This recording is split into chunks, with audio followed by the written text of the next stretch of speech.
Sunny Isles, ასე ქვია ამ პატარა ქალაქს, რომელიც სულ რაღაც 30 წუთის მოშორებით არის მაიამიდან და აქ არის ძალიან დიდი მოსახლეობა, რომელიც არის ყოფილი საბჭოთა კავშირიდან. ვის არ ნახავთ აქ?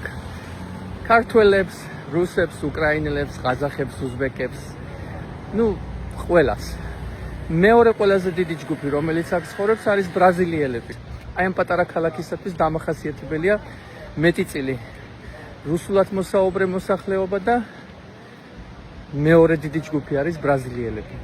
აქვე ცხოვრობენ გამოჩენილი ესტრადისა და კინოს ვარსკვლავები, რომლებსაც თქვენ ძალიან ხშირად ხედავთ ტელევიზორების ეკრანებზე, ის კი არა მესიც აქ ცხოვრობდა თავიდან, როდესაც მაიამიში გადმოვიდა საცხოვრებლად, ის ცხოვრობდა პორშეს შენობაში. ამბობენ, რომ ძალიან ჩვეულებრივად დასეირნობდა ქალაქში, ძალიან ფაუნდაბალი ადამიანი ყოფილა და ძალიან მისაწვდომიც კი ყოფილა თავისი გულშემატკივრებისათვის. მაღლივი შენობების იქით ოკეანეა. ხშირად ნახავთ აქ სხვადასხვა ეთნიკურ რესტორანს.